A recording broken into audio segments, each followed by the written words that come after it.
So here's the plan. We're at Family Beach on Guam. It's Apra Harbor in front of me. And the plan is that we're gonna put the kayak in here and we're gonna paddle it all the way along this wall, all the way almost to about 3/4 of the way to the end, and that is where American Tanker is. It's a 1.8 kilometer paddle. It's probably going to take us about 40 minutes to get there, and once we get there I'm going to check the depth of the American Tanker. I know the top is around 15. Hopefully the deck of this ship is around 20. If it's 20 or shallower, I'm going to dive as normal, but if it's greater than 20 and most of the wreck's penetrations are greater than 20 meters, then I'm going to cancel the dive and come back because it's too dangerous. I mean, we've got no support out there if something goes wrong, so safety first, you know. I want to keep making videos, so that's the plan, and time to get in the water and make it happen.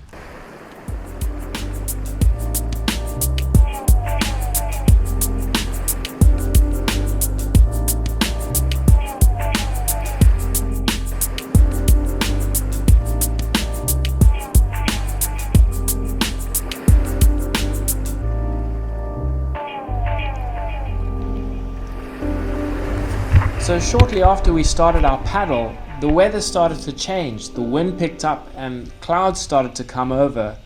The sea got a little bit rough, but we continued on, and when we reached the 1.3 kilometer mark, we reached these concrete barges that were sunk to form a breakwater before the original harbor wall was built. We didn't get in the water to dive here because that wasn't the main focus of this trip. So we just had a look and we continued on towards the American Tanker.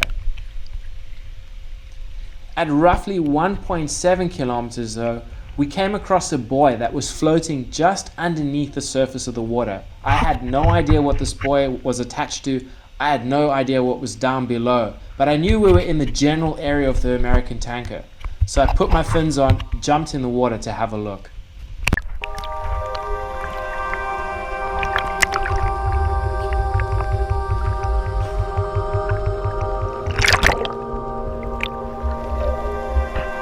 From my research, the location of this buoy just didn't seem right.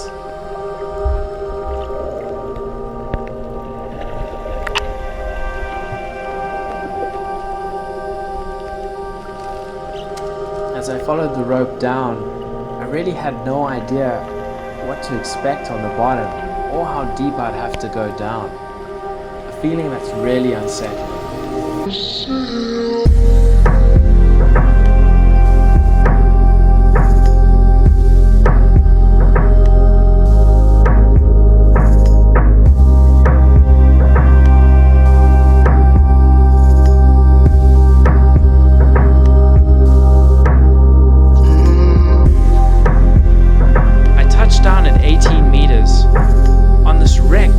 I just didn't recognize from my previous research.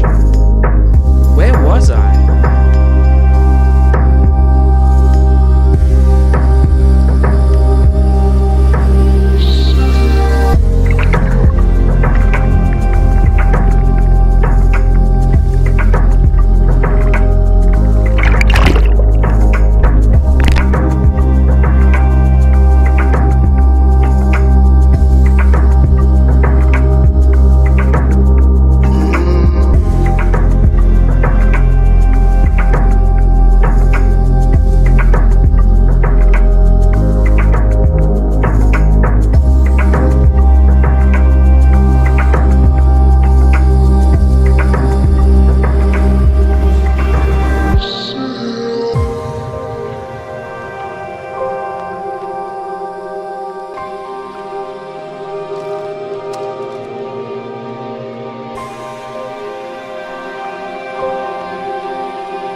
We headed west about 100 meters and spotted another buoy on the surface.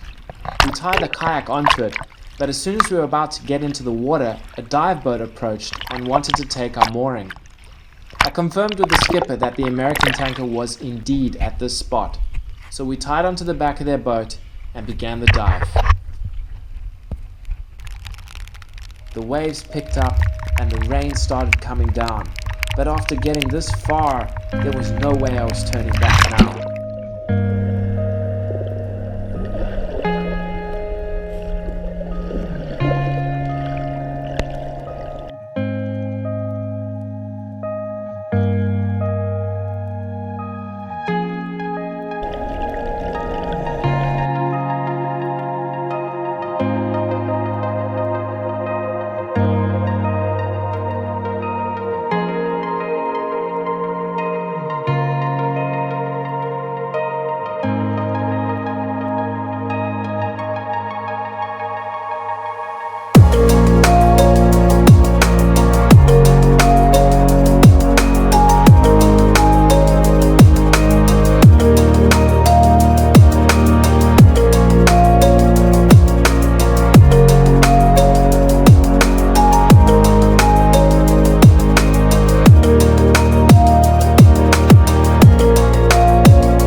out the American tanker. It was okay. I wasn't as relaxed as I would have liked to have been because the squall came through. For those of you that don't know, the squall was like a small storm that just passed through here exactly when we got out into the middle of the bay and were doing the diving, and I didn't know if it was going to pass or not, and it made the ocean conditions really difficult. So it wasn't that a relaxing dive, but I saw the American tanker, so at least I saw it. I did have a quick swim through. I did see the flag and the blockhouse and everything, so that was pretty good. Right now the squall is past, so the sea conditions are calming, and there's no sign that we had a heavy downpour. There goes the squall there.